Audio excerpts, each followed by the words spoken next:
ये सिर्फ हमारे देश में ही संभव है।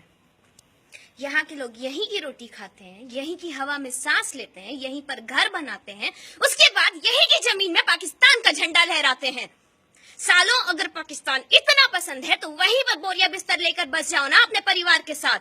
यहाँ क्या कर रहे हो?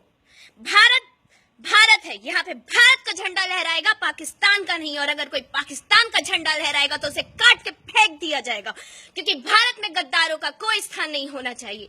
अब वक्त आ गया है कि सारे गद्दारों को एक तरफ करके गोली मार दी जाए।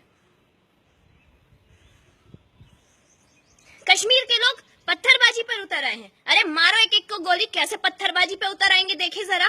पाकिस्तान से कुछ सीखते नहीं हो, आतंकवादी देश है वो। फिर भी वहां के लोग वहीं की जय जयकार करते। गलती से बोल दे इंडिया की रोटी खा के जाते हैं यहाँ वहां के स्टार्स, लेकिन गलती से बोल दे कि हमने भारत का नमक खाया है। पाकिस्तान से कुछ सीखना है ना तो ये सीखो कि वो अपने देश के प्रति कितना ईमानदार है। एक गद्दार वतन के लोग उसके लिए ईमानदार हैं। और ये तो विडंबना ही है कि भारत की रोटी खाना है, भारत का स्कॉलरशिप लेना है, भारत में रिजर्वेशन लेना है, उसके बावजूद यहाँ पे पाकिस्तान के झंडे लहरा देंगे ढंग ढंग ढंग ढंग ढंग ढंग। और जो बचा कुचा कसर है वो पूरा कर देते हैं हमारे यहाँ भगवा और मुस्लिम मुल्ला। भगवान ने धर्म दिया है तो अक्ल भी दी है। खुद पढ़ो, खुद समझो। किसी मुल्ला के पास जाने की जरूरत नहीं है उसके लिए, किसी भगवा चोले वाले के पास जाने की जरूरत नहीं है। वो कोई भगवान नहीं, वो भी इंसान ही है। तुमसे और हमसे ज्यादा विवेकशील नहीं होता वो, हमसे ज्यादा परहेजी भी नहीं है। असली संत तो हम लोग होते हैं। 25 सैनिक शहीद हो जाते हैं, उरी हमले का दर्द हटा नहीं। राजनाथ सिंह कह देते हैं कि हम इनकी कड़े शब्दों में निंदा करते हैं। निंदा, कड़े शब्दों में निंदा। अरे हम शर्मिंदा है कि आप हमारे गृह मंत्री, कोई हमारे घर में घुसता है, हमारे लोगों को नुकसान पहुंचाता है, हमारे लोगों को मार के जाता है, और आप बोलते हैं हम कड़े शब्दों में निंदा करते हैं। कोई मेरे घर में घुसेगा, मेरी माँ बहनों को आंख दिखाएगा, मेरे भाई को मार के जाएगा, और मैं उसकी कड़े शब्दों में निंदा करती रहूंगी। लोगों से गुहार लगाऊंगी कि उसको आतंकवादी, उसको गलत साबित करो। घर में घुस के मारेंगे नहीं उनको, पूरे भारत को खत्म करने का वेट करेंगे। पूरा भारत मेरा देश है। अगर कोई यहाँ के सैनिकों को हाथ लगाता है तो उसको घर में घुस के मार देना चाहिए। उसको डर होना चाहिए, खौफ होना चाहिए कि भारत की सरहद पर नजर भी न डाली जाए। लेकिन नहीं, आप लोग की तो रोटियां चलती हैं, कभी बीजेपी, कभी कांग्रेस, कभी आप, सब बारी बारी से अपनी अपनी रोटियां सेको।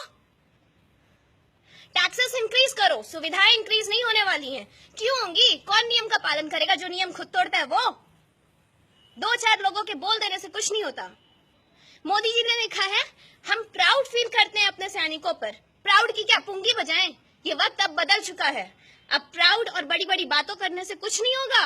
अब करके दिखाइए, अब फोड़िए जाके दुश्मन का घर, क्योंकि अब पानी सर के ऊपर चढ़ चुका है।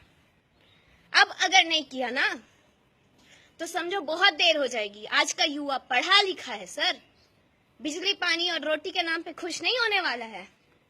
सब बदल के रख देगा आपका, चाहे वो कोई भी पार्टी हो, किसी की भी रोटी हो। क्या फर्क पड़ता है कौन सी बीजेपी है, कौन सी कांग्रेस है? बीजेपी में बस एक मोदी है, योगी है, उससे ज्यादा क्या है? यहाँ की पार्टी वहां पे लोग चले जाते हैं, वहां की पार्टी के लोग यहाँ आ जाते हैं। किसी पार्टी में कोई गंगा जल रखा है कि अगर कांग्रेस अशुद्ध है, बीजेपी में आ गए तो वो शुद्ध हो जाते हैं? लोग तो वही हैं, चेहरे तो वही हैं। कहां से विकास होगा देश का? अपनी थाली में जिनको करोड़ों का रुपया चाहिए, कहां से विकास होगा देश का? किसी के पैकेट में एक पाई नहीं जाती है। क्लर्क के बच्चे क्यों जाएंगे सरकारी स्कूल? बड़े मिनिस्टर्स के क्यों नहीं जाएंगे सरकारी स्कूल? मिनिस्टर्स क्यों नहीं कराएंगे सरकारी हॉस्पिटल में इलाज? आरक्षण दिया इन लोगों को, हॉस्पिटल बना दिए सरकारी, तो इलाज भी कराओ ना वहां पे। आम आदमी की पॉकेट पे तो सीधी मार है। पता है कि वहां पे 40% वाला सरकारी हॉस्पिटल में बैठा हुआ है, इलाज नहीं मिलेगा, कुछ नहीं मिलेगा, बढ़िया मर जाएंगे। इससे अच्छा गरीब से गरीब आदमी भी चला जाता है प्राइवेट में इलाज कराने। गरीब से गरीब आदमी